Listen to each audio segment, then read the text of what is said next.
أعمالنا من يهدي الله فلا مضل له ومن يضلله فلا هادي له ونشهد أن لا إله إلا الله وحده لا شريك له ونشهد أن سيدنا وحبيبنا ونبينا ومولانا محمدا عبده ورسوله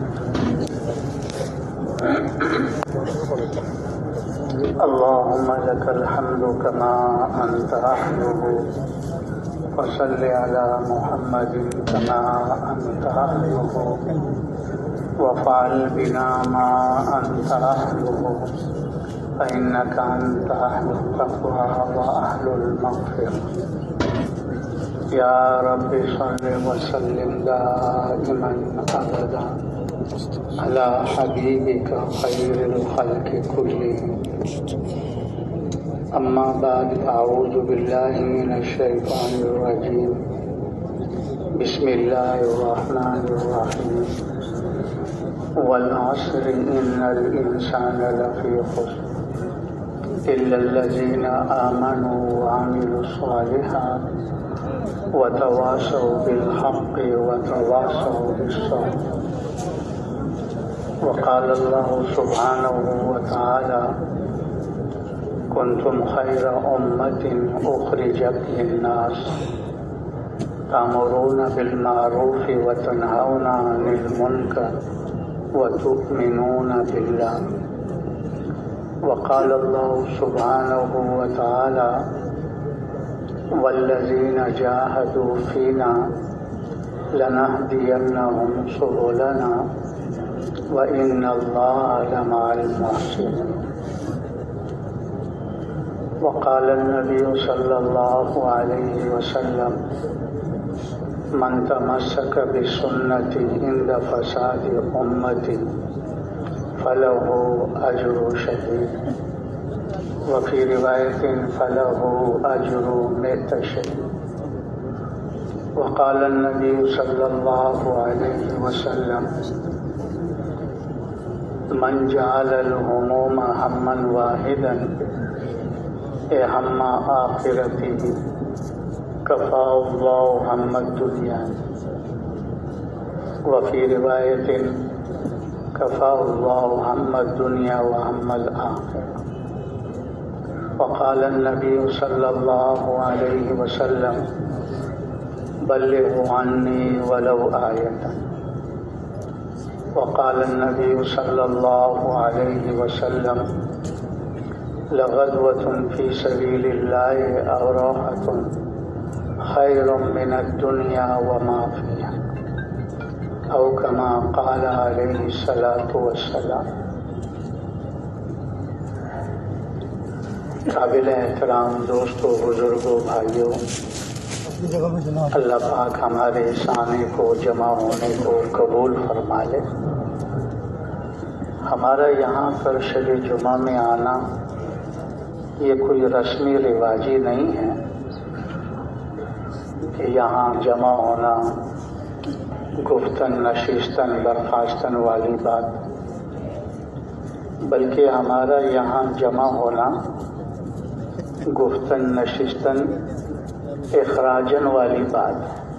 ہم ایک بہت اونچے مقصد کے لیے جمع ہوئے ہیں، ایک بہت اونچی محنت کی نسبت سے جمع ہوئے ہیں، ایک بہت اونچے کام کے لیے جمع ہوئے ہیں، ایک بہت اونچی فکر کے لیے جمع ہوئے. ہمارا اور آپ کا یہاں جمع ہونا نبیوں والی محنت کی نسبت سے، نبیوں والے مقصد کی نسبت سے، نبیوں والے کام کی نسبت سے. یہ کوئی معمولی جمع ہونا نہیں ہے، بہت اونچا ہے یہ اجتماع، بہت عظیم ہے یہ اجتماع. آدمی صرف اپنی فکر کرتا ہے، غور و فکر میں لگتا ہے، اس پر اللہ پاک 60-70 سال کی دیر یا نفلی عبادت کا اجر عطا فرماتے ہیں. یہ غور و فکر جو نبیوں کو فکر تھی، جو حضور صلی اللہ علیہ وسلم کو فکر تھی کہ انسانیت جہنم سے بچ کر جنت میں جانے والی بن جائے، یہ بہت اونچی فکر اور محنت ہے، بہت اونچا کام ہے۔ جیسے آپ کو پتہ ہے مذاکرے ہمارے ساتھ بیانات میں ہوتے رہتے ہیں، اور اس کو بار بار اسی لیے دہرایا جاتا ہے کہ اس وقت امت مسلمہ دین کے اعتبار سے اور دین کی محنت کے اعتبار سے اپنے مقصد سے ہٹ گئی۔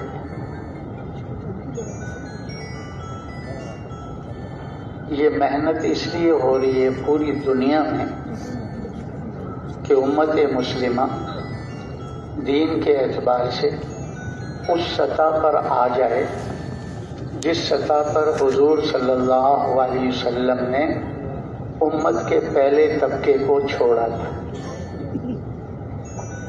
امت کے پہلے طبقے کو دین کے اعتبار سے حضور صلی اللہ علیہ وسلم نے پورے دین پر چھوڑا تھا۔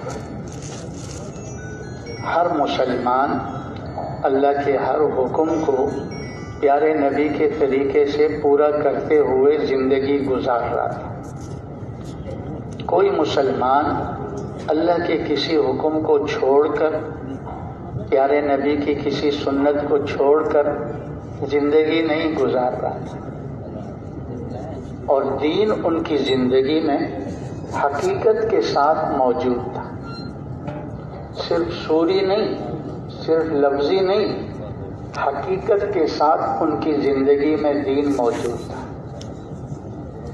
ایمان حقیقت کے ساتھ، عبادات حقیقت کے ساتھ، اخلاق حقیقت کے ساتھ، اخلاص حقیقت کے ساتھ، دین کے مٹنے کا غم، دین کے زندہ کرنے کا جذبہ اور شوق حقیقت کے ساتھ ان کی زندگی۔ پورا دین کیا ہے؟ پورا دین ایمانیات ہے، عبادات ہیں، اخلاقیات ہیں، معاملات ہیں، معاشرت ہے اور قضا ہے، عدل و انصاف۔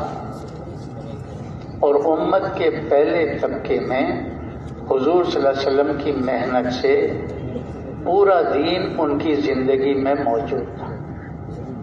اسی لیے اللہ تبارک و تعالیٰ نے امت کے پہلے طبقے کی زندگی کو آنے والی مسلمانوں کے لیے، امت کے لیے نمونہ بنا دیا، نمونہ بنا دیا۔ ان کے اعمال کو آنے والی امت کے لیے کسوٹی بنا دی۔ حضور صلی اللہ علیہ وسلم کیسی ایمان پر محنت فرمائی؟ حضور صلی اللہ علیہ وسلم سے پہلے یقینوں کا یہ حال تھا کہ بیت اللہ ہدایت کا مرکز، اس میں 360 بت رکھے ہوئے تھے اور ان کی پوجا پاٹ کرتے تھے، ان سے مانگتے تھے کہ ہمارا یہ مسئلہ حل کر۔ لیکن حضور صلی اللہ علیہ وسلم نے ایسی محنت فرمائی اور یقین کی وہ کیفیت اللہ پاک نے ان کو عطا فرمائی کہ آنے والے انسانوں کے لیے ان کے ایمان اور یقین کو اللہ نے کسوٹی بنا دی۔ کیا فرمایا؟ آمنو کما آمن الناس، ایسے ایمان لاؤ جیسے یہ لوگ ایمان لائے۔ اور کیسا ایمان تھا؟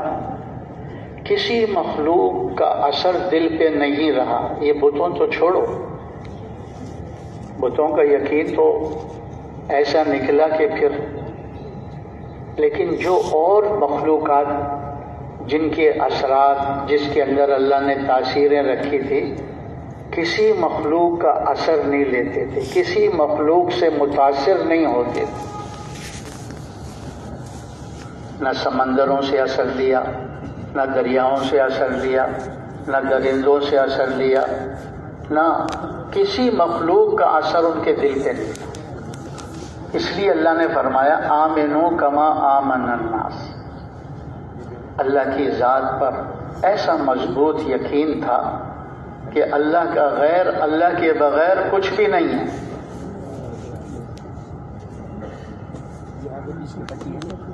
اور یہ جتنی بھی غیر ہے یہ سب مخلوق ہے، بننے میں اس کی محتاج، استعمال ہونے میں بھی اسی کی محتاج ہے.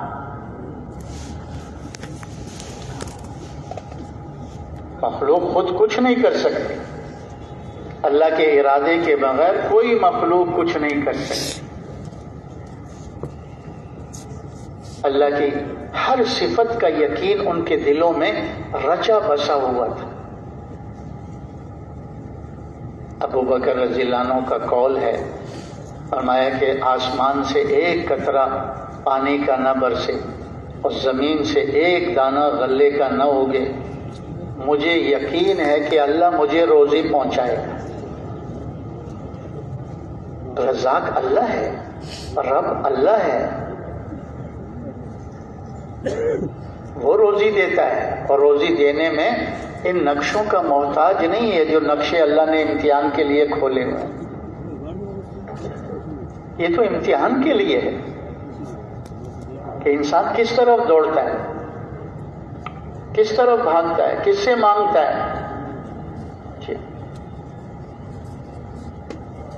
ایسا غیر کا اثر دلوں سے نکل گیا تھا اور صرف اللہ کی ذات سے اثر لے کر چل گئے کہ اللہ ہی اللہ ہے، باقی سارا دھوکہ ہے.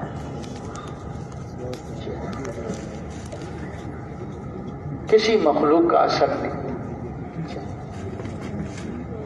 اور یہ بنیاد ہے دین کی اور دین کی محنت کی، جس پر حضور صلی اللہ علیہ وسلم نے مکہ کے اندر ان پر 13 سال محنت کی تھی.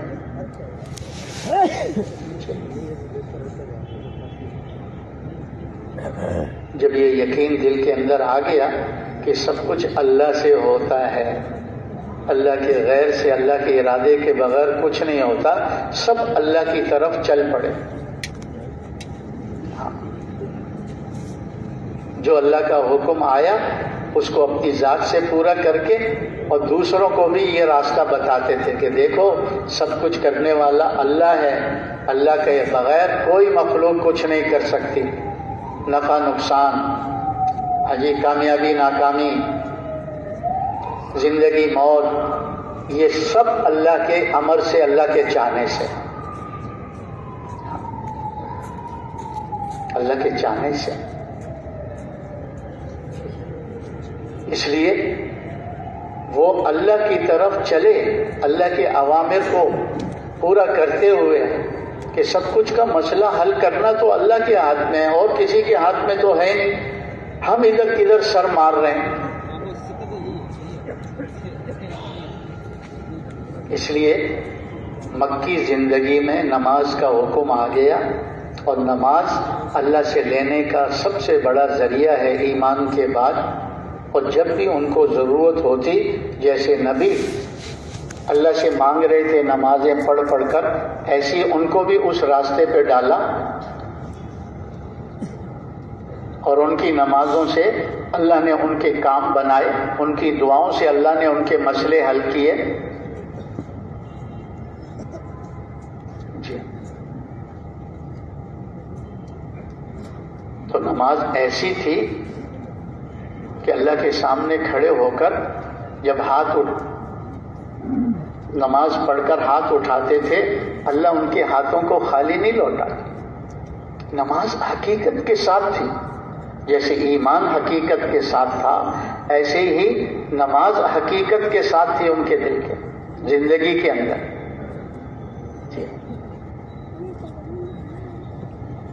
حضور صلی اللہ علیہ وسلم کو بھی اللہ نے یہی حکم دیا، وَأْمُرْ أَهْلَكَ بِالصَّلَاةِ وَاسْتَبِرْ عَلَيْهَا لَا نَسْأَلُكَ رِزْقًا نَحْنُ نَرْزُقُكَ وَالْعَاقِبَةُ لِلتَّقْوَىٰ. نبی جی اپنے گھر والوں کو نماز کا حکم کیجیے، اپنے متعلقین کو. ہم آپ سے روزی کموانا نہیں چاہتے، روزی تو ہم آپ کو دیں گے، بہترین انجام تو پرہیزگاری کا ہے۔ اذا حضب امر فزع الی الصلاۃ، حضور کو جب بھی کوئی مشکل پیش آتی کس طرف متوجہ ہوتے؟ نماز کی طرف متوجہ ہوتے۔ تو نماز ان کی ایسی حقیقت والی جاندار نماز تھی جو صفات سے مزین تھی، اس لیے اللہ کے خزانوں سے لینا ان کے لیے آسان تھا۔ اللہ کے غیبی خزانے ہر نعمتوں سے بھرے ہوئے، وَإِن مِّن شَيْءٍ إِلَّا عِندَنَا خَزَائِنُ۔ اور اس نماز کی برکت سے اللہ نے ان کو ایسی پاکیزہ زندگی عطا فرما دی کہ فحشی اور منکرات سے اللہ پاک نے ان کو صاف کر دیا۔ ان الصلاۃ تنہی عن الفحشاء والمنکر، پاکیزہ زندگی اللہ نے ان کو نماز کی برکت سے، کہ ان کی نماز میں کلمے والا یقین تھا، حضور کا طریقہ تھا، فضائل کا شوق تھا، اللہ کا دھیان تھا، اللہ کے راضی کرنے کا جذبہ تھا، نفس کے مجاہدے کے ساتھ اس نماز کو قائم کیے ہوئے تھے۔ جب ان کی نماز جاندار تھی تو اللہ نے ان کی زندگی بھی شاندار بنا دی، زندگی بھی شاندار تھی۔ پھر کوئی صحابی ایسا نہیں تھا جو جہالت میں چل رہا ہو، اندھیرے میں چل رہا ہو، جو بھی جس کام میں لگا ہوا تھا، جس شعبے سے منسوب تھا اور کام کرتا تھا، وہ اپنے اللہ کے حکم کو پیارے نبی کے طریقے سے پورا کرتے ہوئے چل رہا تھا، علم کی روشنی میں چل رہا تھا، یہ حالت میں نہیں تھا۔ ان کا ہر عمل، ان کا مزدور مزدوری میں اللہ کے حکم کو، باغ والا باغ والے میں اللہ کے حکم کو، نبی کی سنت کو، تاجر تجارت میں اللہ کے حکم اور نبی کی سنت کو، ہر ایک اپنے شعبے کا علم جانتے ہوئے اس کے مطابق عمل کر رہا تھا، اندھیرے میں نہیں تھا، جہالت میں نہیں تھا، علم کی روشنی میں چل رہا تھا کہ اللہ کا کیا حکم ہے، پیارے نبی کی کیا سنت ہے، اور ہر ایک اللہ کے دھیان کے ساتھ چل رہے تھے، ہاں کہ اللہ دیکھ رہا ہے، اللہ سن رہا ہے، اللہ میرے ساتھ ہے۔ ہاں۔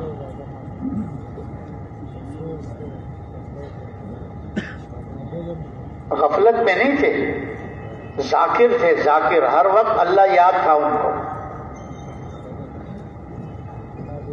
ہر وقت اللہ کو یاد۔ ان کے چرواہے کی یہ کیفیت تھی، جو کئی کئی دنوں تک بکریاں چرانے جنگل میں، تو جو اس دعوت کی محنت کے اعمال میں شب و روز لگے ہوئے تھے، ان کی کیفیت تو ہمیں یہ چرواہے کی کیفیت تھی۔ کیا؟ عبداللہ بن عمر رضی اللہ عنہ، عبداللہ بن عباس رضی اللہ عنہ، عبداللہ بن مسعود رضی اللہ عنہ، یہ سفر میں تھے۔ ایک چرواہے کے قریب سے گزرے تو اس کو کہا کچھ کھانے پینے کی چیز ہے یہاں آپ کے پاس؟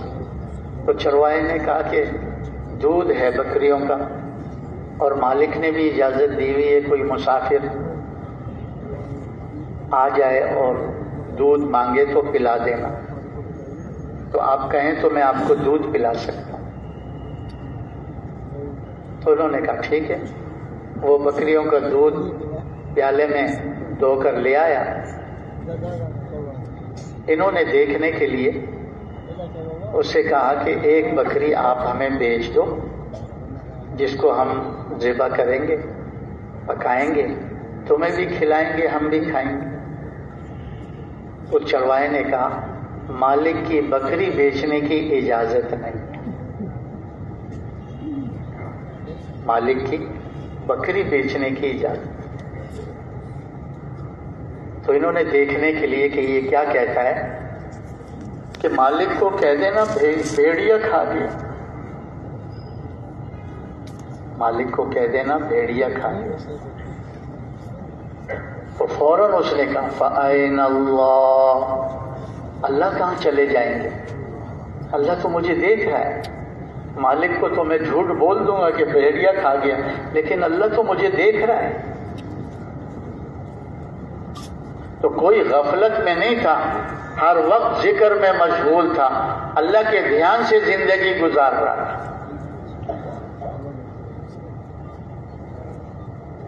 دکاندار دکان میں اللہ کو یاد کرتے ہوئے چل رہا تھا، زمیندار زمیندارے میں، مزدور مزدوری میں، ہر جگہ جو بھی لگا ہوا تھا ذاکر تھا، ذاکر، غافل نہیں تھا.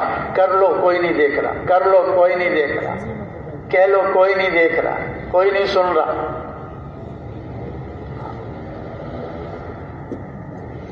اور پھر ہمدردی، خیر خواہی، یہ جذبہ تھا کہ ہر ایک کی زندگی بنانی ہے، کسی کی زندگی بگاڑنی نہیں. ہاں.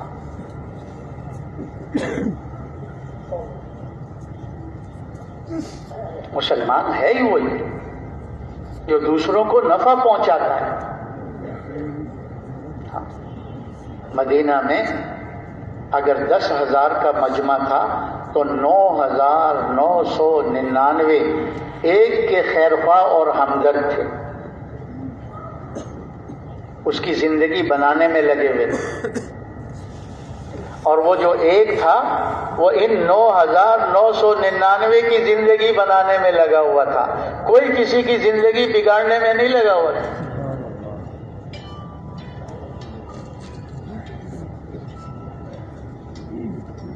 اسی لیے تو ایک بکری کی سری پہلے گھر سے چلی، 7 گھروں سے پھر کر پھر 8ویں گھر اسی پہلے گھر میں آ گئی. یہ کیا ہے کہ میری ضرورت، میرے بھائیوں کی ضرورت پر میری ضرورت مؤخر ہے، میری بھائیوں کی ضرورت پوری ہو جائے، ان کی ضرورت مقدم ہے. میں گزارا کر لوں گا، میرا ہمسایہ، میرا پڑوسی.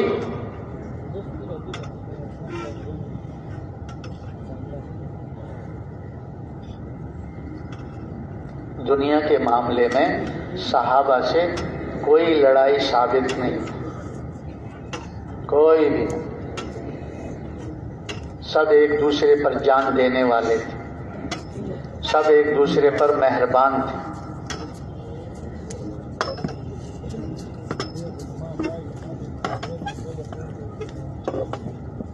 ان کو پتا تھا اللہ کا کنبہ ہے، اپنوں کے ساتھ تو کرتے ہی کرتے تھے، غیروں کا بھی خیال رکھتے تھے. یوں نہیں کہہ دیا عمر رضی اللہ عنہ نے کہ فرات کے کنارے پر ایک کتا پیاسا مر گیا تو قیامت کے دن عمر سے پوچھ ہو جائے گی.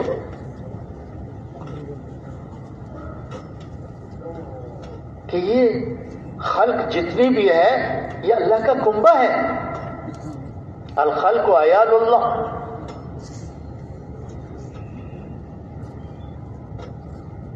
ایسے اونچے اخلاق کے مالک تھے. اللہ اکبر.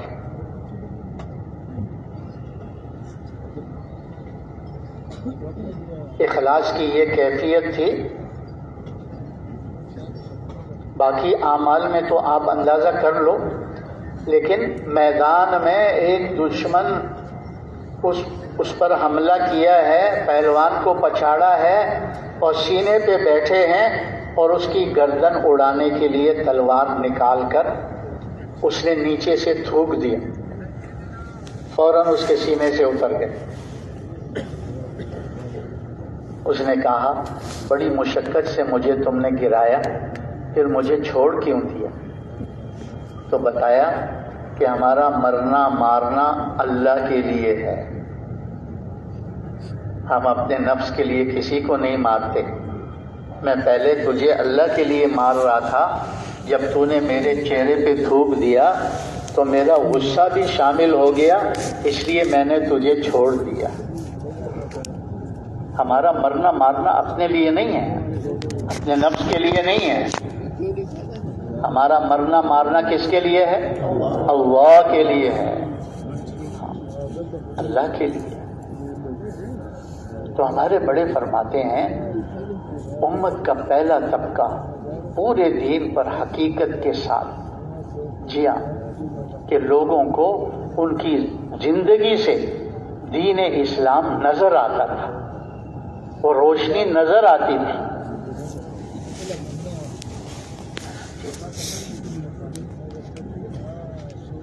پھر دین کی محنت کے اعتبار سے ان کو حضور صلی اللہ علیہ وسلم نے جس سطح پر چھوڑا تھا کہ ہر ایک اپنا سب کچھ اللہ پر لگانے کے لیے تیار تھا، اللہ کے دین پہ لگانے کے لیے تیار تھا۔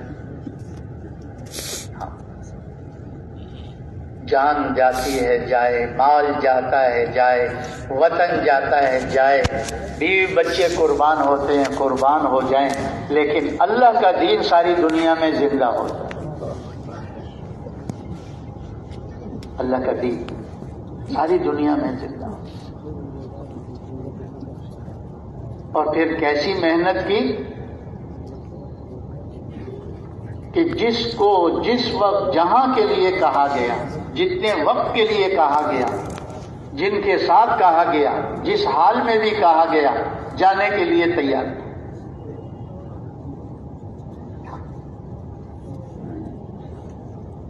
جانے کے لیے تیار۔ تو حضور صلی اللہ علیہ وسلم نے امت کو دین پر حقیقت کے ساتھ چھوڑا اور امت کو دین کی محنت کے اعتبار سے اس سطح پر چھوڑا، اور جب آپ کے ساتھ بھی اور آپ کے بعد بھی اسی ترتیب سے محنت کو لے کر آگے بڑھے، اللہ تبارک و تعالی نے ان کو ذریعہ بنایا ملکوں کی ہدایت کا۔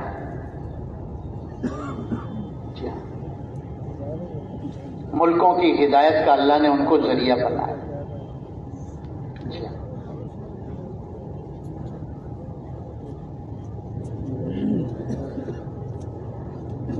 حضور صلی اللہ علیہ وسلم کی زندگی میں ایک تو اللہ نے شریعت کو مکمل کر دیا،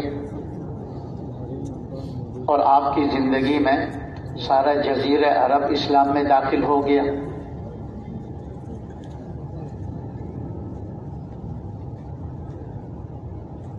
جس ترتیب سے محنت کو حضور نے اٹھایا تھا، آپ کے جانے کے بعد اللہ نے اس ترتیب محنت کو توڑوا کر ابو بکر رضی اللہ عنہ کے ذریعے سے دوبارہ اس ترتیب کو قائم کروا کر یہ آنے والی امت کو بتانا تھا کہ حضور صلی اللہ علیہ وسلم کی محنت، حضور صلی اللہ علیہ وسلم کے طریقے سے امت جب بھی کرے گی، اللہ اپنے فضل سے دین کو دنیا میں زندہ کرے، دین دنیا میں پھیلے گا،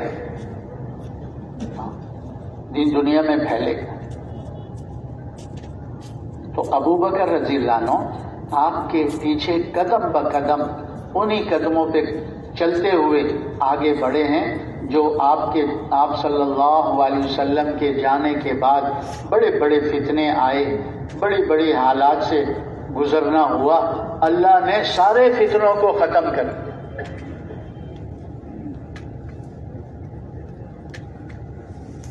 کیوں کہ ابو بکر رضی اللہ عنہ نے مدینے کو خالی کر دیا، سب کو اللہ کے راستے میں بھیج دیا، خود بھی ایک جماعت لے کر قبائل کے پاس چلے گئے۔ مدینے میں کوئی سالم نہیں رہا معذوروں کے علاوہ، سب اللہ کے راستے میں نکل گئے۔ یہ بتایا کہ ان فتنوں کا حل، ان فتنوں کی ان فتنوں کا توڑ اللہ کے راستے کی نقل و حرکت ہے۔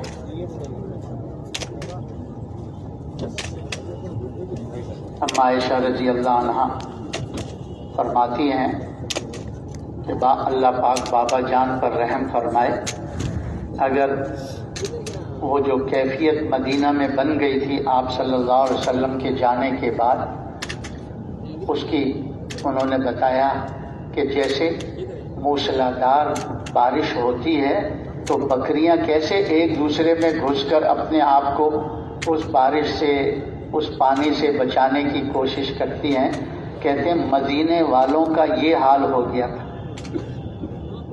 خوف کا عالم. میں اللہ بابا جان پر رحم فرمائے، اگر وہ مدینہ کو خالی نہ کرتے مدینہ آگ کی بھٹی بن جاتا.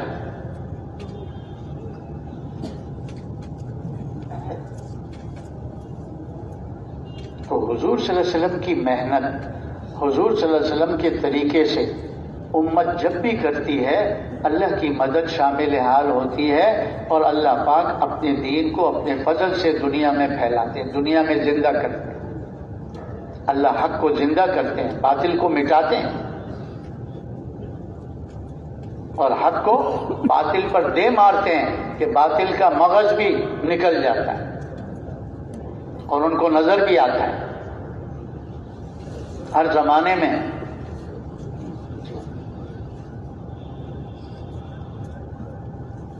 پھر حضرت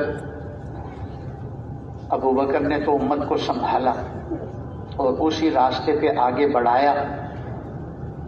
عمر رضی اللہ عنہ نے اس امت کو پھر آگے چلایا. عمر رضی اللہ عنہ کی زمانۂ خلافت جو 10-12 سال رہی، جتنے بھی قریب کے ممالک تھے وہ سب اسلام میں داخل ہو گئے.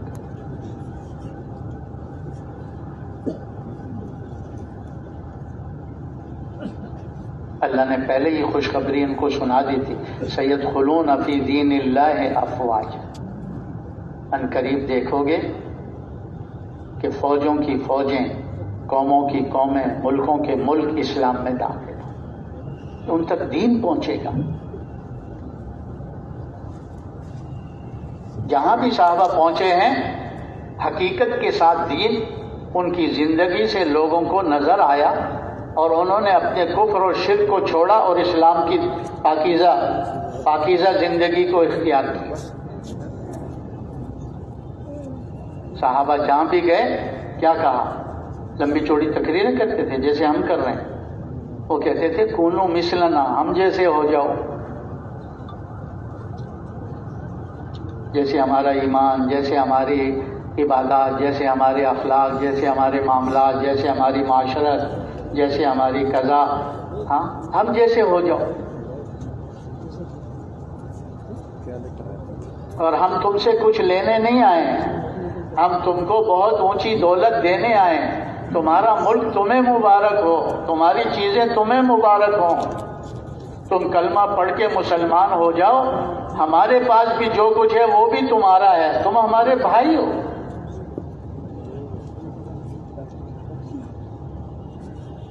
کیوں کہ ان کا ایمان نظر آتا تھا، ان کے اعمال اخلاق نظر آتے تھے حقیقت کے ساتھ.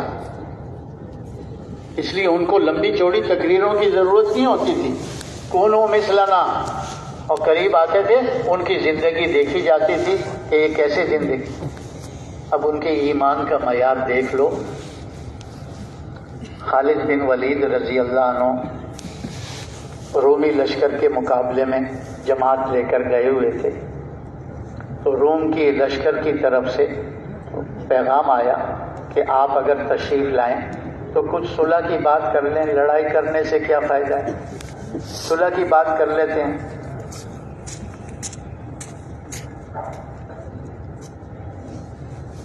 تو خالد بن ولید رضی اللہ عنہ ان کے پاس گئے.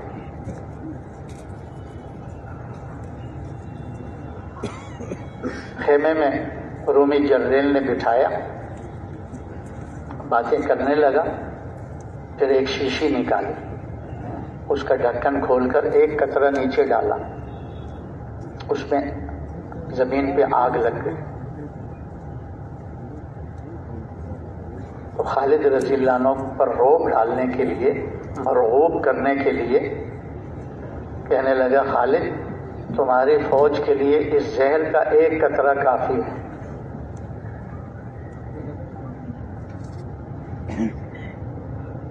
خالد رضی اللہ عنہ نے کہا یہ شیشی مجھے دکھاؤ. اس کے ہاتھ سے شیشی لی اور بلند آواز سے دعا پڑھی، بسم اللہ الذی لا یضر ما اسمہ شیء فی الارض ولا فی السماء وہو السمیع العلیم. ساری بوتل منہ میں ڈالی اور نگل گئے. وہ گھبرایا، کہ ابھی گرا، ابھی مرا، ابھی گرا، اور یہ فوجی قانون کے خلاف ہے کہ دھوکے سے بلا کے کسی کو مارنا.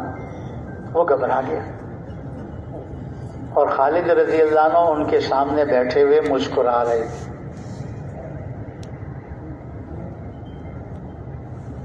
تو اس رومی جرنیل نے کہا خالد میں نے تمہارے اللہ کی طاقت دیکھ لی ہے، اب تم مجھے بھی اپنے جیسا بنا لو. میں نے تمہارے اللہ کی طاقت دیکھ لی.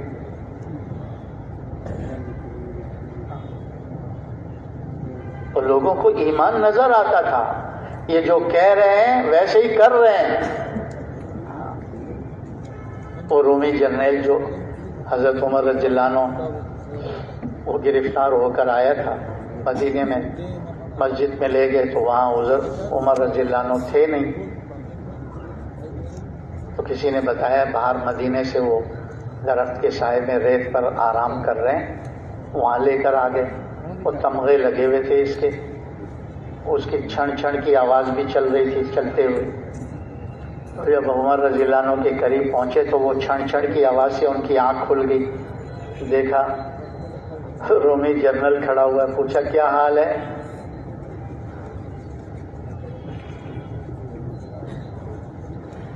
تو اس نے کہا حال کیا پوچھتے ہو، جب تک ہمارا اور تمہارا مسئلہ چل رہا تھا کبھی کسی میدان میں تم ہم سے جیتے تھے؟ اب تم نے اپنے خدا کو ہمارے مقابلے میں کھڑا کر دیا، تمہارے خدا سے کون جیت سکتا ہے؟ لوگوں کو نظر آ رہا تھا کہ ان کے ساتھ اللہ ہے، ان کے ساتھ اللہ کی مدد ہے.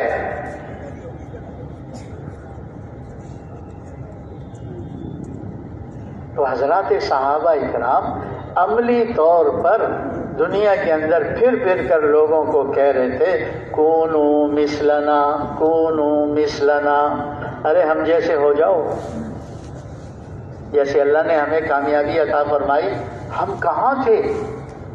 ہم تو گرے پڑے تھے، ساری قوموں کے نیچے تھے. اللہ نے ہم میں نبی بھیجا، ہماری طرف دین بھیجا، ہم نے نبی کی بات کو مان کر اس دین کے مطابق عمل شروع کیا. اللہ ہمارے ساتھ ہو گئے. اللہ نے ہمارے سارے قوموں کے نیچے سے نکال کر تمہارے سارے قوموں کے سروں پہ بٹھا دیا ہے. ہم کہتے ہیں تم بھی ہم جیسے ہو جاؤ. یہ دنیا کے نقشوں سے نہیں ہوتا، دنیا کی فوجوں سے نہیں ہوتا، دنیا کی اسلحہ سے نہیں ہوتا. اللہ کو ساتھ لو، اللہ کو ساتھ لو. تو حضرات صحابہ اکرام امت کا پہلا طبقہ، ان کی زندگی آنے والی ساری امت کے لیے نمونہ ہے، دین کے اعتبار سے اور دین کی محنت کے اعتبار سے. کیونکہ براہ راست حضور سے دین انہوں نے سیکھا، آگے امت تک پہنچایا. دین کی محنت حضور سے براہ راست خود سیکھی، ان کی صحبت میں رہ کر، پھر آگے امت تک پہنچایا. تو ہمارے لیے نمونہ حضرات صحابہ کرام کی زندگی ہے، دین کے اعتبار سے بھی اور دین کی محنت کے اعتبار سے. دین کی محنت کے اعتبار سے کیا؟ ہر ایک کا جذبہ تھا، کیا تھا؟ کہ میرا سب کچھ لگ جائے. ان کے مردوں کا، ان کی عورتوں کا، ان کے جوانوں کا، ان کے بوڑھوں کا، ان کے بچوں کا، ان کی بچیوں کا. ہاں، اللہ کے راستے میں جان دینا ان کے لیے کوئی مشکل نہیں تھا.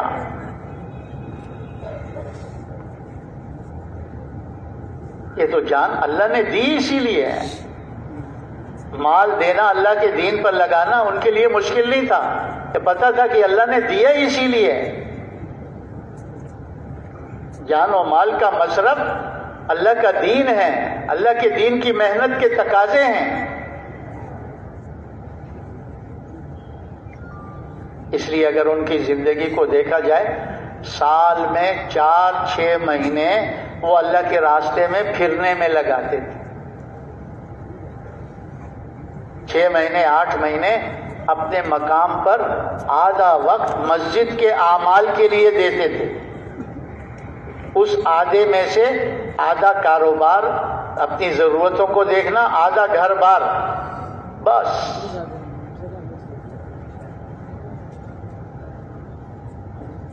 ہر ایک کی دل کی چاہت، ارے میری جان اللہ پہ قربان. اور یہ جذبہ کیوں ان میں؟ حضور صلی اللہ علیہ وسلم کا یہ جذبہ تھا. اسی جذبے پر انہوں نے آگے امت کو تیار کیا اور منتقل کیا تھا. حضور صلی اللہ علیہ وسلم کا کیا جذبہ تھا کہ میں اللہ کے راستے میں جاؤں، شہید کر دیا جاؤں، پھر دوبارہ زندہ کیا جاؤں، پھر شہید کر دیا جاؤں، پھر دوبارہ زندہ کیا جاؤں، پھر شہید کر دیا جاؤں. شہادت پر بات کو چھوڑا.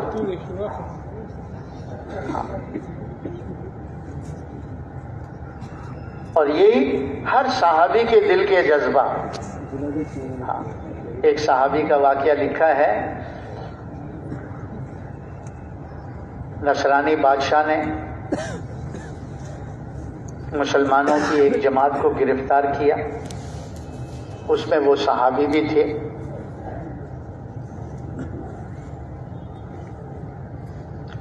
اور اسلام دنیا میں پھیل رہا تھا.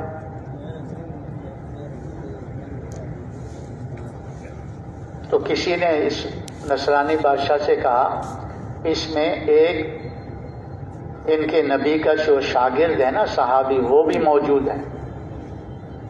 ان پر کوشش کی جائے کہ یہ اسلام کو چھوڑ کر ہمارے مذہب کو اختیار کریں.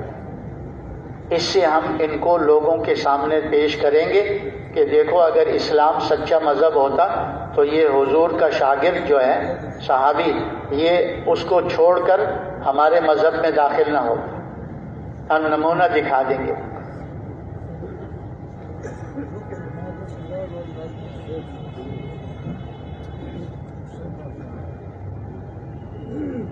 تو کفر کی جو بنیادیں ہیں وہ تو پہلے لالچ دیں. تو اس بادشاہ نے بھی ان کو لالچ دی. کیا کہا؟ بیٹی بھی دے دوں گا اور آدھی سلطنت بھی دے دوں گا، تم اسلام کو چھوڑ دو، نصرانیت اختیار کر دو. اس صحابی نے کیا کہا؟ بیٹی بھی دے دو، پوری حکومت بھی دے دو، اور اتنا کہو کہ میں آنکھ بند کروں اسلام سے نکل جاؤں اور دوبارہ آنکھ کھولوں تو اسلام میں اتنی دیر کے لیے بھی اسلام کو چھوڑنے کے لیے تیار نہیں.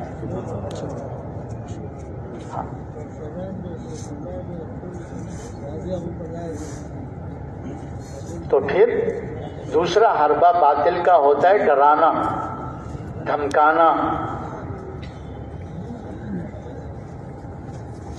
تو تیر اندازوں کو کھڑا کیا کہ اس کی طرف تیر پھینکو، مارنا نہیں ڈرانا ہے کہ خوف کی وجہ سے ہماری بات مان لیں. تیر چلاتے رہے، وہ اپنا کھڑے رہے کہ جان ہے اسی لیے مار دیں.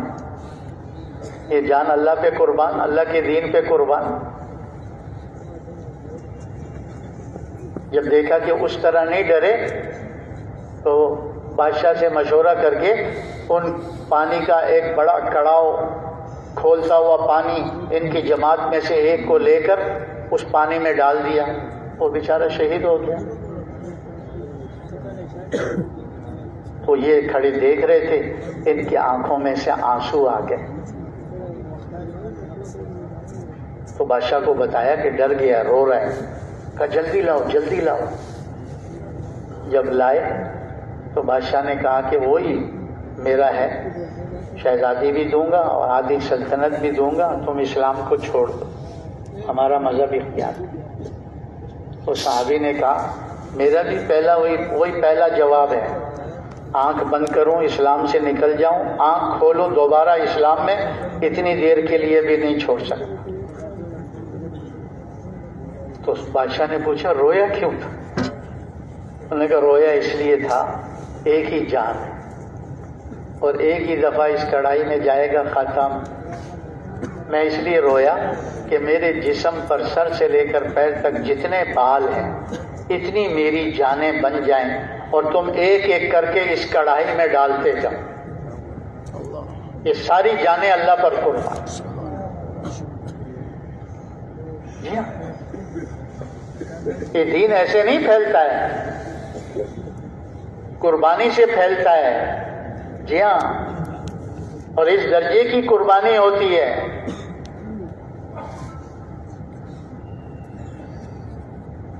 یہ جو دین پھیلا ہے، اللہ کے راستے میں نکلے ہیں، وہیں اپنی قبریں بنائی ہیں، وہیں اپنی قبریں بنائی ہیں.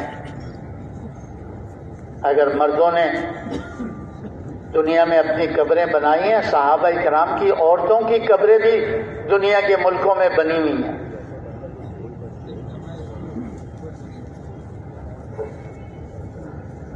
جیسے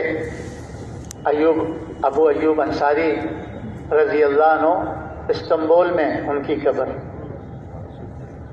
اور وہیں ام حرام رضی اللہ عنہ جو ہے جزیرہ قبرص کے اندر، یونان کے اندر، ان کی قبر.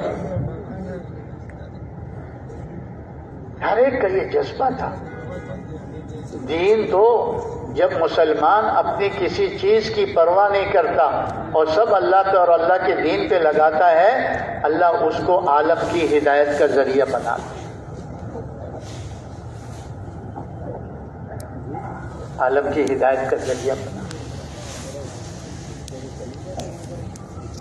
تو یہ جو محنت ہے جس کے لیے ہم بھاگ دوڑ میں لگے ہوئے ہیں کہ یہ محنت امت میں دوبارہ زندہ ہو جائے.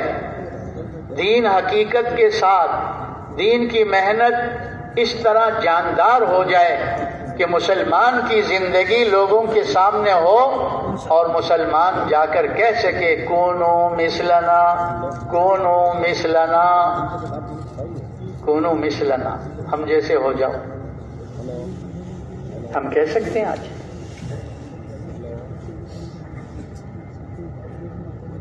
یہ محنت جو ہو رہی ہے کہ امت مسلمہ پورے دین پر حقیقت کے ساتھ آ جائے. امت مسلمہ دین کی محنت کے اعتبار سے اس سطح پر آ جائے جس سطح پر حضور نے امت کے پہلے طبقے کو چھوڑا تھا.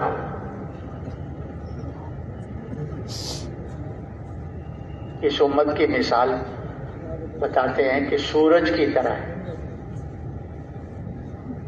امت کی مثال کس طرح ہے بھائی؟ سورج میں 3 چیزیں ہیں. ایک نقل و حرکت میں ہے، ایک روشن ہے، اور جہاں روشنی گرمی پہنچاتا ہے ان سے کچھ معاوضہ بھی نہیں چاہتا.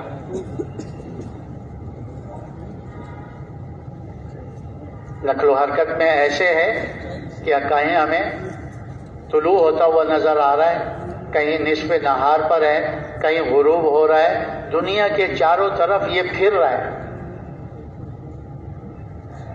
اس لیے کہتے ہیں جب جہاں سے فجر شروع ہوتی ہے نا، کہیں فجر کی اذان، پھر وہ آگے چلتے ہیں تو وہاں ظہر کی اذان، پھر یہاں آگے فجر کی چلتی رہتی ہے، پیچھے ظہر کی آتی رہتی ہے، پیچھے عصر کی آتی رہتی ہے، پیچھے مغرب کی آتی رہتی ہے، پیچھے عشاء کی. کہتے دنیا میں ہر وقت اللہ اکبر کی صدا گونج رہی ہے.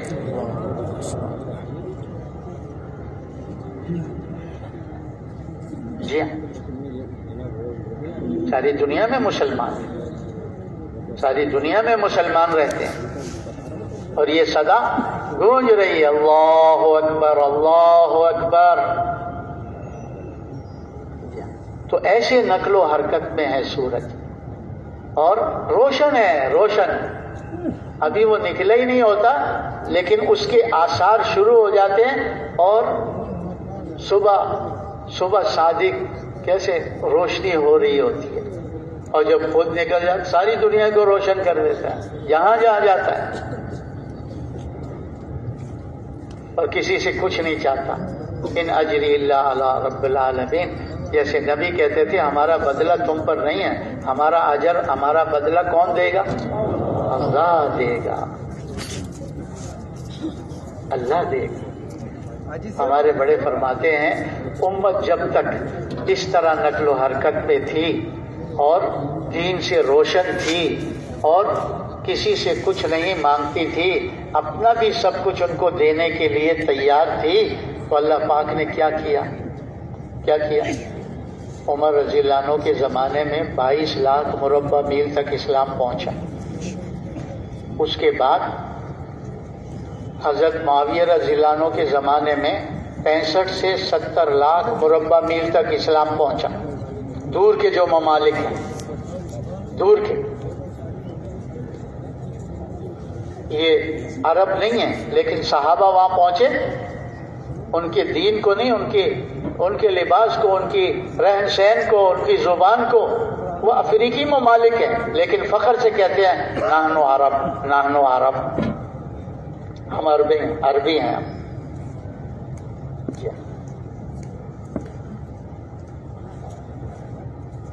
یہاں پہنچے، زندگیاں بدل دی اللہ نے ان کو دی نمونہ بنا کر.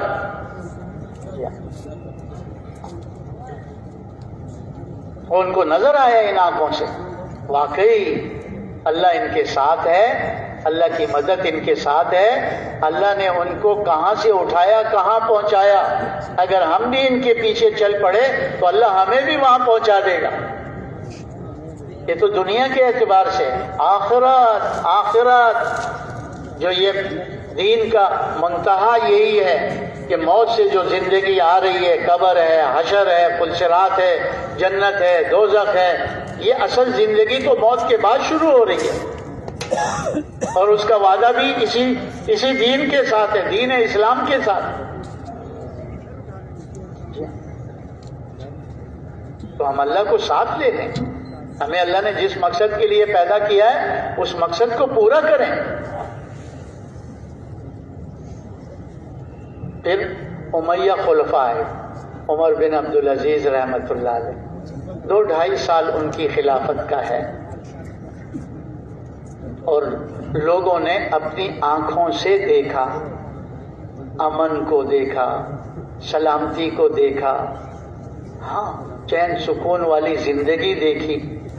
یہاں تک اللہ نے ان کو دکھایا کہ 2 دشمن چیزیں ایک دوسرے کی، بھیڑ اور بھیڑیا، ایک ہی گھاٹ سے پانی پی رہے ہیں.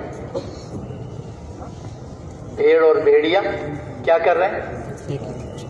اللہ نے ان کے دلوں کو ایسے جوڑ دیا تھا کہ بھیڑیا بھیڑ پر حملہ نہیں کر سکتا تھا جب تک اللہ نہیں چاہتا.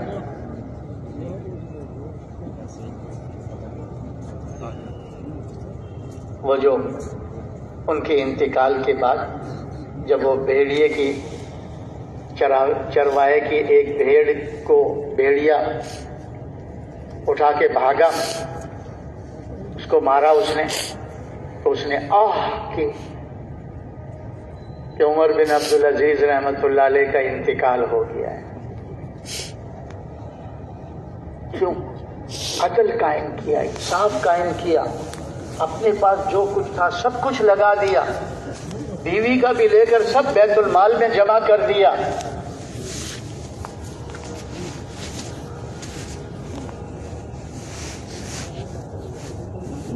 جن نے ظلم سے لوگوں کی زمینوں کو، چیزوں کو ہتھیایا ہوا تھا، سب کو واپس دلا دیا. جو بیت المال سے لی گئی تھی سب سے واپس لے لی. ایک عدل و انصاف قائم کیا دین میں. ایمانیات، عبادات، اخلاق، معاملات، معاشرت، اللہ پاک نے امن قائم کر کے دکھایا. لوگوں کو ان آنکھوں سے نظر آیا کہ دیکھو بھیڑ اور بھیڑیا ایک ہی گھاٹ سے پانی پی رہے ہیں. صحابہ کے لیے تو حضور صلی اللہ علیہ وسلم کی حضور صلی اللہ علیہ وسلم کی زندگی میں مدینہ میں بھیڑیوں کا وفد آیا. حضور صلی اللہ علیہ وسلم نے اس وفد کو دیکھا، سمجھ گئے کہ یہ کیوں آئے. اپنی زبان میں کچھ کہا، حضور کو اللہ پاک نے سمجھا دیا. تو انہوں نے صحابہ سے کہا کہ پتہ ہے یہ کیوں آئے تمہارے پاس؟ کہا نہیں. کہا یہ اس لیے آئے ہیں، یہ کہتے ہیں ہمیں صحابہ کی بھیڑ بکریاں کھاتے ہوئے شرم آتی ہے. کیا آتی ہے؟ شرم و حیا آتی ہے کہ اتنے اچھے لوگوں کے مال کو ہم اٹھا کے لے جائیں اور کھا لیں. لیکن کیا کریں، اللہ نے ہماری روزی یہ بنائی ہے، آپ ان سے ہمارا معاملہ کرواؤ. یہ ہمارے لیے سالانہ کچھ، ماہانہ کچھ، اور یہ ان میں سے چھوڑ دیا کریں ہم بس اسی پہ گزارا کر لیں گے، ان کے مال پر ہم حملہ نہیں کریں گے، ان کے مال کو نہیں چرائیں گے۔ حضور صلی اللہ علیہ وسلم نے فرمایا یہ اس لیے آئے ہیں، اب بتاؤ کیا کہنا ہے ان کو؟ صحابہ نے کہا اللہ کے رسول، ایک چھوٹے سے اس کو پال پوس کر بڑا کر کے پھر اپنے ہاتھ سے بھیڑیے کے سامنے رکھ دیں، یہ ہمارا دل نہیں، کہ ہمارے دل میں بات نہیں آ رہی۔ تو حضور صلی اللہ علیہ وسلم نے بھی سمجھ گئے، بھیڑیوں کو کہا جاؤ تم اپنا کام کرو، یہ اپنی حفاظت خود کریں گے، تمہارا داؤ لگے تم لگا لو، یہ بچا سکے اپنا بچا لیں گے، جاؤ جاؤ اپنا کام کرو۔ یہ کیا تھا؟ یہ وہ زندگی تھی کہ درندوں کے دلوں میں بھی اللہ نے محبتیں ڈال دی تھی، امن قائم کر دیا تھا۔ امن تو ایمان سے آتا ہے، سلامتی تو اسلام سے آتی ہے، اور ہم تلاش کر رہے ہیں پتہ نہیں کن چیزوں۔ دنیا میں کبھی امن فوجوں سے نہیں آئے گا، کبھی حکومتوں سے نہیں آئے گا، اس کا راستہ دین ہے، ایمان ہے، اسلام ہے، اس سے امن بھی قائم ہوگا اور اس سے سلامتی بھی قائم ہوگی۔ حضور نے بتا دیا تھا کہ ایک عورت ہیرا سے چلے گی اور زیورات سے لدی ہوئی بیت اللہ آئے گی، واپس جائے گی، کوئی اس کی طرف میلی نگاہ سے دیکھنے والا نہیں ہوگا۔ حضرت عمر رضی اللہ عنہ کے زمانے میں عورت آئی اور حضرت عمر نے پوچھا کیسا پایا لوگوں کو راستے میں؟ کہا اپنے سگے بھائی، اپنے سگے باپ سے زیادہ پایا۔ جیسے سگا بھائی ہو، جیسے سگا باپ ہو، ایسے میں نے لوگوں کو پایا۔ ایک بستی والوں نے دوسری بستی پہنچایا، دوسری بستی والوں نے تیسری بستی، ایسے میں یہاں بیت اللہ تک پہنچی۔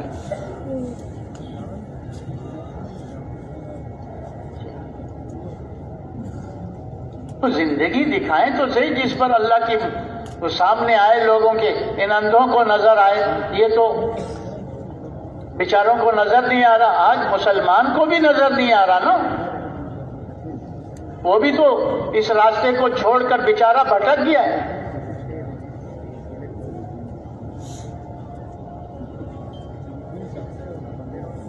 تو بعد میں عباسیہ خلفاء آئے، ہارون رشید رحمت اللہ علیہ، ان کے زمانے میں 3 حصے دنیا اسلام میں داخل ہو گئی اور ایک کونا چوتھائی جو تھا فرانس کا، یورپ کا، وہ رہ گیا تھا۔ بس ان قوموں تک، ان ملکوں تک اللہ نے ان مسلمانوں کے ذریعے سے دین کو پہنچایا کہ ایک کونا رہ گیا، صرف ایک کونا۔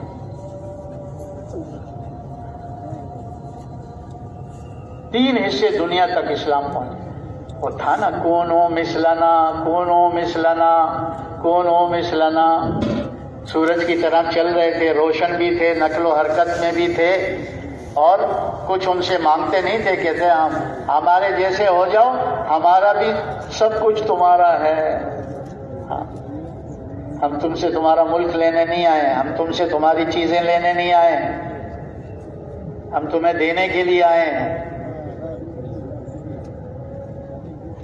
تو جب وہ کونا چھوٹا رہ گیا نا، فرانس کی طرف کا، اٹلی کی طرف کا، تو وہ جمع ہوئے وہاں کہ اسلام اتنی تیزی سے پھیلا ہے اور یہ تھوڑا سا علاقہ ہمارا رہ گیا ہے اور یہ بھی ہمارے ہاتھ سے نکل جائے گا، اس کا راستہ روکنا چاہیے اسلام کا، کہ ہمارے لوگ جو ادھر جا رہے ہیں یہ رک جائیں۔ تو اٹلی کے اندر ان کے پوپ پادری جمع ہوئے،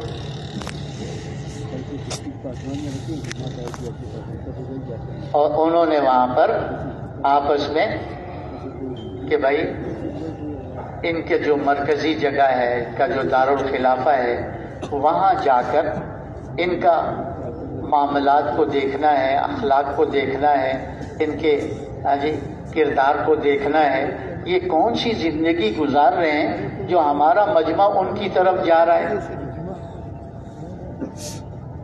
اور ان کا آپس کا مجمع جڑ کے چل رہا ہے. تو ہمیں پہلے معلوم ہو، پھر بیٹھ کر کوئی اسکیم کریں، کوئی سازش کریں. تو انہوں نے ایک وفد بھیجا جو بغداد پہنچا. ہارون رشید رحمۃ اللہ علیہ کے زمانے میں دارالخلافہ بغداد تھا، اور وہ تاجروں کے بھیس کے اندر آئے.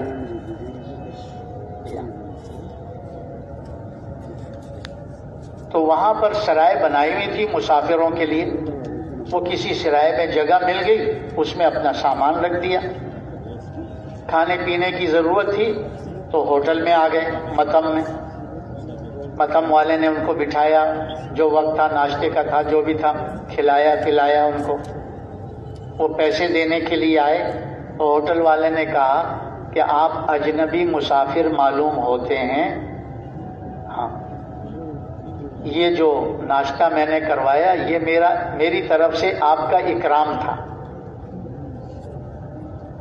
اور جو آپ بیٹھے ہوئے تھے تو ہمارے مسلمان بھائی گزر رہے تھے متم کے سامنے، تو میرے پاس آ کے پوچھتے تھے کہ یہ کون لوگ ہیں. تو میں ان کو کہتا تھا ابھی تک تعارف نہیں ہوا، لگتے ہیں مسافر ہیں، اجنبی ہیں، ہمارے ملک کے نہیں. اور انہوں نے بھی آپ کے اکرام کے لیے میرے پاس پیسے جمع کرا دیے ہیں. آپ کے اکرام کے لیے پیسے جمع کرا دیے ہیں. 3 دن تک آپ میرے متم میں آ کر کھانا کھاؤ گے، کوئی پیسہ نہیں لگے گا. ہم نے یہ ہوٹل جو ہے، یہ متم جو ہے، وہ اسی کام کے لیے بنائے ہوئے ہیں، اکرام کے لیے بنائے ہوئے ہیں. جی ہاں. اور سرائے بھی سرکاری تھی، وہاں بھی خرچہ نہیں. یہاں بھی انہوں نے دیکھا کہ جب غیروں کے ساتھ ان کا یہ معاملہ ہے تو ہم اپنے لوگوں کو ان سے کیسے بچائیں گے. پھر آئے شہر میں آ کر ایک دکان سے ان کا معاملہ بھی آپس میں دیکھے کیسا ہے. دکاندار سے کہا کہ یہ چیز ہے، اس نے کہا ہے. کتنے کی ہے؟ کہا اتنے کی ہے، کہ دے دو. کہا اس دکاندار نے کہا کہ یہی چیز اسی قیمت پر میرے پڑوسی دکاندار سے لے لو، میں نہیں بیچتا. تو انہوں نے اصرار کیا کہ ہم آپ کے پاس آئیں، آپ ہمیں دو، ہم آپ سے خریدنا چاہتے ہیں. تو اس نے کہا بھائی یہ چیز اسی قیمت پر، یہ میرا پڑوسی دکاندار ہے، تھوڑا سا چند قدم چلے جاؤ، ان سے لے لو. جب انہوں نے اصرار کیا، انہوں نے کہا بات کیا ہے آپ کیوں نہیں دیتے جب آپ کے پاس؟ انہوں نے کہا اب تک میرے اور میرے بچوں کا کچھ گزارا ہو گیا ہے، کچھ بکری ہو گئی ہے، سامان سیل ہو گیا ہے. یہ میرا بھائی صبح سے بیٹھا ہے، اس کے پاس اب کوئی گاہک نہیں آیا. اب جو گاہک آ رہا ہے میں اس کی طرف بھیج رہا ہوں، جاؤ ان سے خرید لو. ارے ان کا یہ معاملہ ہے آپس کا. ہاں یہ معاملہ ہے آپس کا ان کا. تو زندگی تھی جو دیکھ رہے تھے لوگ کہ غیروں کے ساتھ ان کا معاملہ کیسا ہے، اپنوں کے ساتھ کیسا ہے. جب یہ زندگی عملی طور پر لوگوں کے سامنے تھی تو جھک مار رہے تھے اس درندگی والی زندگی کے لیے، حیوانیت والی زندگی کے لیے. بے دینی کی زندگی تو ہے درندگیت کی، حیوانیت کی، شیطانیت کی. اس میں کہاں چین سکون ہے، کہاں راحت اور اطمینان ہے، کہاں عزت ہے.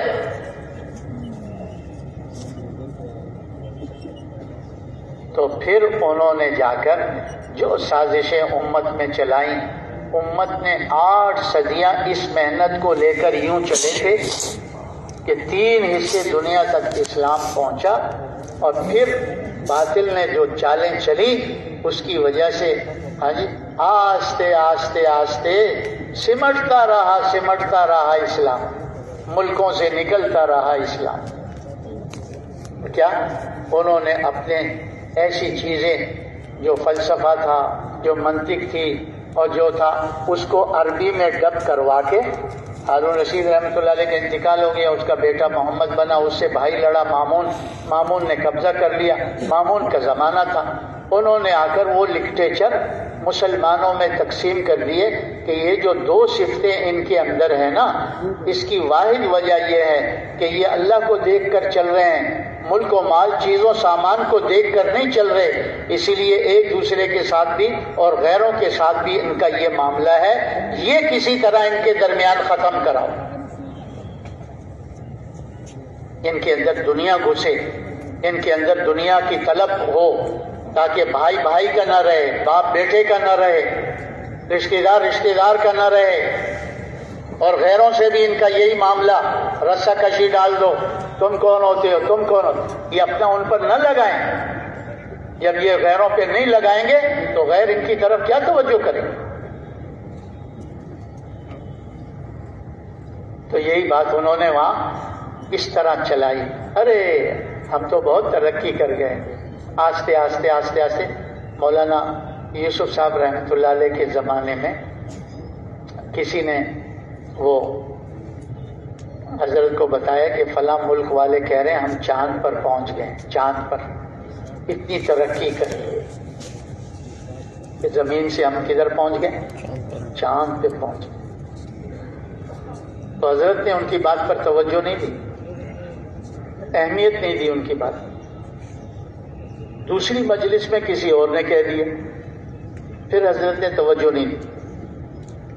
تیسری مجلس میں کسی نے کہہ دیا تو حضرت کو جوش آ گیا کہ یہ کیا ہوا بنا دیا، چاند پہ پہنچ گئے، چاند پہ پہنچ گئے، چاند پہ پہنچ گئے۔ ارے زمین بھی مخلوق، چاند بھی مخلوق، ایک مخلوق سے نکل کر دوسری مخلوق تک پہنچے ہیں، یہ انسان کا کیا کمال ہے؟ انسان کا کمال تو یہ ہے کہ مخلوق سے خالق تک پہنچے۔ کس تک پہنچے؟ خالق تک پہنچے۔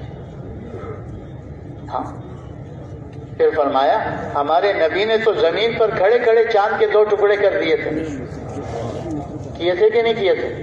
دنیا نے دیکھا تھا، زمانے نے دیکھا تھا۔ تو باطل کی یہی محنت ہوتی ہے کہ دنیا دنیا دنیا دنیا، یہ کیا چل رہا ہے آج دنیا میں، یہ کیا کیا ایڈورٹائز ہو رہی ہے اور کیا کیا بلا اس کے لیے استعمال ہو رہی ہے۔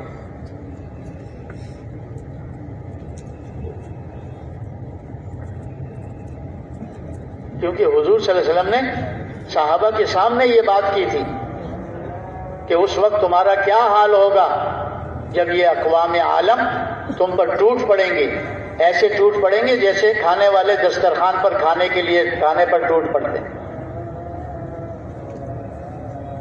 اس وقت تمہارا کیا حال ہوگا؟ صحابہ نے پوچھا اللہ کے رسول کیا بات ہوگی؟ اس وقت ہم تعداد میں کم ہوں گے؟ کہ نہیں، اس وقت تمہاری تعداد زیادہ ہوگی، لیکن تم سمندروں کی جھاگ کی طرح ہوگے، بے جان بے جان۔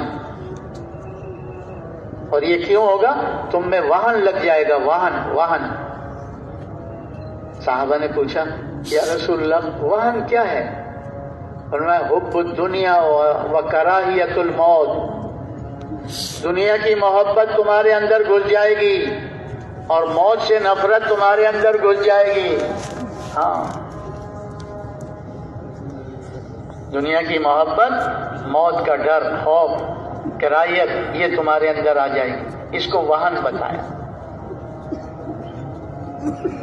اور آج اسی دنیا کی محبت کی وجہ سے ہم خود دیکھ لیں ہمارا آپس کا کیا معاملہ چل رہا ہے، چاہے ملک کے اعتبار سے ہو، چاہے ملک کے صوبے کے اعتبار سے ہو، چاہے ملک کے ضلع کے اعتبار سے ہو، چاہے ملک کے کسی تحصیل کے اعتبار سے ہو، یا ملک کے کسی محلے کے اعتبار سے ہو، یا ملک کے کسی گھر کے اعتبار سے ہو،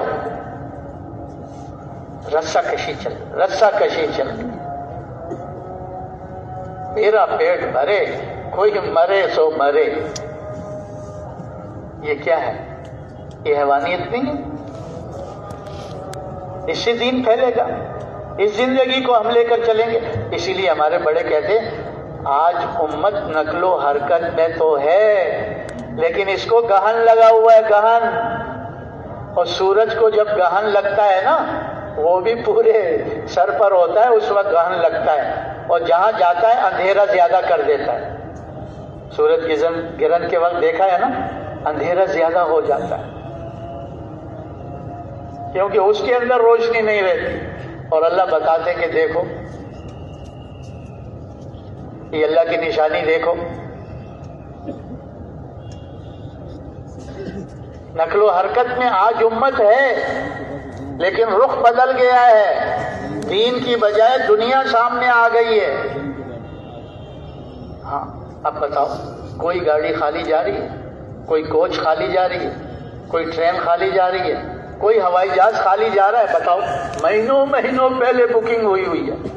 یہ نقل و حرکت نہیں ہو رہی امت کی، ہو رہی ہے. لیکن کس لیے؟ جہاں جا رہے ہیں ان کو کہہ رہے ہیں ہم آپ سے ڈالر لینے کے لیے آئے، پاؤنڈ لینے کے لیے آئے، ہم آپ سے یورو لینے کے لیے آئے، آپ ہمیں کچھ ہم مزدوری پہ لگا دو، کچھ مال دے دو ہمیں. اسی لیے تو غیر دھوکے میں آ گیا بیچارہ مسلمان کی زندگی کو دیکھ کر، کہ مسلمان کہتا ہے کامیابی اللہ کے دین میں ہے. ہاں تو وہ کہتا ہے ہماری کامیابی ان کے دین میں ہے اور ان کی کامیابی ہمارے ڈالروں میں ہے. یہ تو ہمیں دھوکہ دے رہے ہیں، یہ تو ہم سے جھوٹ بول رہے ہیں. اگر ان کی کامیابی بھی دین اسلام میں ہے تو کامیاب ہو کر دکھائے نا، تاکہ ہم ان کے پیچھے چلیں. یہ تو ہمارے پیچھے کشکول لیے پھرتے بدے نام اللہ، بدے نام اللہ، بدے نام اللہ. ارے مسلمان تو غیر سے مانگنے والا نہیں تھا، وہ تو اللہ سے مانگنے والا تھا. مسلمان کا ہاتھ تو اللہ کے خزانے میں تھا، وہاں سے لیتا تھا اور دوسروں پہ خرچ کرتا تھا، دوسروں پہ خرچ کرتا تھا. تو یہ جو ساری دنیا میں محنت ہو رہی ہے اسی لیے ہو رہی ہے کہ مسلمان کی زندگی دین سے روشن ہو جائے، تاکہ اندھوں کو ان آنکھوں سے نظر آئے. اور اللہ نے جو آج نیچے کیا ہوا ہے، اللہ پاک مسلمان کو اس مقام پر پہنچائے تاکہ اندھوں کو نظر آئے کہ ملک کی وجہ سے نہیں ہے، مال کی وجہ سے نہیں ہے، نقشوں کی وجہ سے نہیں ہے. یہ عروج اللہ پاک نے کس وجہ سے دیا ہے؟ بولو کس وجہ سے دیا ہے؟ دین کی وجہ سے دیا ہے، اسلام کی وجہ سے دیا ہے. لوگوں کو نظر تو آئے نا آنکھوں سے. کیا ہے؟ کھانا کمانا، بیوی بچوں کو پالنا، اسی کو اپنا کام بنا لیا. یہ کام نہیں ہے، یہ تو ضرورت ہے. کھانا کمانا، بیوی بچوں کو پالنا، دین نے، اسلام نے اس کو منع نہیں کیا ہے، اور یہ بھی مسلمان کا دین ہی ہے. لیکن یہ مقصد زندگی نہیں ہے. مقصد زندگی کیا ہے؟ دعوت اللہ، خروج فی سبیل اللہ، لإعلاء کلمۃ اللہ فی العالم کل. اللہ کی طرف بلانا، اللہ کی طرف بلانا، اللہ کے دین کی طرف بلانا، اللہ کے راستے میں نکلنا، تاکہ اللہ کا کلمہ ساری دنیا میں بلند ہو جائے اور کفر کا کلمہ ساری دنیا میں پست ہو جائے، حق غالب ہو جائے اور باطل مغلوب ہو جائے. یہ مسلمان کی زندگی کا مقصد. آج صدیاں گزر گئی، مسلمان اس کو بھول گیا کہ میں مسلمان ہوں، میں حضور کا امتی ہوں، میں حضور صلی اللہ علیہ وسلم والا کام والا ہوں، کہ حضور کا کام میرا کام ہے. آج مسلمان تعارف کیا کراتا ہے؟ میں ڈاکٹر ہوں، میں انجینئر ہوں، ہاں میں صدر ہوں، میں وزیر ہوں، میں دکاندار، میں کارخانے دار، میں زمیندار. کتنا بھول گیا اپنے راستے، کتنا بھول گیا اپنے کام. یہ جو 4 مہینے کی دعوت دے رہے ہیں، وہ جو نسبت اس کام سے ٹوٹ گئی صدیاں درمیان میں گزرنے کی وجہ سے، 4 مہینے لگا کر اس نسبت کو جوڑنے کے لیے. یہ 4 مہینے ہی کافی نہیں ہے، وہ تو اس نسبت کو جوڑنے کے لیے جو ٹوٹ گئی ہے. ہمارے بڑے یہ فرماتے تھے کہ آج مسلمان اپنی ذمہ داری کے احساس سے بھی خالی ہو گیا کہ میں پوری امت کا ذمہ دار ہوں. آج مسلمان کو یہ احساس بھی نہیں. حاجی عبدالوہاب صاحب رحمت اللہ علیہ فرماتے تھے، ہمیں بلا بلا کر کہتے تھے یہ بات کہو مجمع سے، یہ بات کہو. یہ کہتے تھے کہ ہر مسلمان کو اس کی ذمہ داری کا احساس دلاؤ اور اس ذمہ داری کے پورا کرنے پر ہر مسلمان کو تیار کرو. کسی مسلمان کو اس کام سے باہر نہیں چھوڑنا، سب کو اس کام والا بنانا ہے.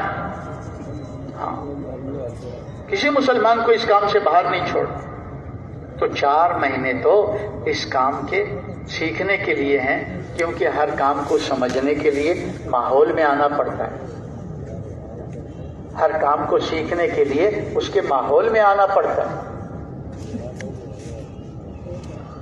جب تک آدمی ماحول میں نہ آئے تو کیا سمجھے گا کہ میرا کیا مقصد ہے، میں امتی ہونے کے ناطے سے میری کیا ذمہ داری ہے، میں ذمہ داری کو کیسے پورا کروں. اس ماحول میں بتایا جاتا ہے کہ ذمہ داری کو پورا کرنے کے لیے یہ دعوت کے اعمال ہیں، مقام پر یوں کرنا ہے، خروج میں یوں کرنا ہے، ساری امت کو لانے کے لیے یوں محنت کرنی ہے. تو کام کو سیکھنے کے لیے ماحول کی ضرورت ہے، اس لیے اللہ کے راستے میں نکالتے. اور یہ اتنا اونچا راستہ ہے، یہ اتنا اونچا بلند راستہ ہے، اس کی نیکی تک مقام والے پہنچ نہیں سکتے. آدمی مقام پر نماز پڑھے تو 1 نماز کا ثواب، جماعت سے پڑھے 27 کا ثواب. ہاں جی، جماعت سے پڑھ لیتے. لیکن اس راستے میں 1 نماز کروڑوں نمازوں کے برابر اجر و ثواب ملتا ہے. 1 روپیہ اپنے مقام پر صدقہ کیے 1 ہی کا اجر و ثواب ملتا ہے. اس راستے میں اپنے کھانے کرائے پہ 1 روپیہ لگایا، لاکھوں روپے صدقے کا ثواب. 1 تسبیح پڑھیے سبحان اللہ، 49 کروڑ تسبیحوں کا ثواب اس کے عمل نامے میں لکھ دیا گیا. یہ اس راستے کی نسبت سے، اس کام کی نسبت سے عمل کا ریٹ اتنا اونچا اللہ پاک کر دیتے. اور چھوڑو، اس راستے میں بدن پر گرد و غبار لگ جائے، مٹی لگ جائے، اس جسم پر جہنم کی آگ تو درکنار، جہنم کا دھواں بھی اللہ حرام کر دیتے. یہ معمولی راستہ نہیں ہے، یہ نبیوں والا راستہ ہے، یہ نبیوں والا کام ہے، یہ نبیوں والی محنت ہے. اس لیے فرمایا اس امت کو اللہ پاک اس محنت کی برکت سے نبیوں کے ساتھ حشر فرمائیں گے، نبیوں کے پڑوس میں جنت عطا فرمائیں گے. اور جنت میں نبیوں کے پیمانے سے اللہ پاک نعمتیں دیں گے اس کو، اس امت کے فرد کو، نبیوں کے پیمانے سے. تو یہ معمولی راستہ نہیں ہے. تو 4 مہینے تو سیکھنے کے لیے بتاتے ہیں اور نسبت کو جوڑنے کے لیے بتاتے ہیں. پھر فرماتے ہیں اس کو تو ہم نے موت تک سیکھتے سیکھتے کرنا ہے، اور کرتے کرتے مرنا ہے، کرتے کرتے مرنا ہے، اور مرتے مرتے کرنا ہے. تو کون کون اس کے لیے تیار ہے کہ کرتے کرتے مریں گے اور مرتے مرتے کریں گے؟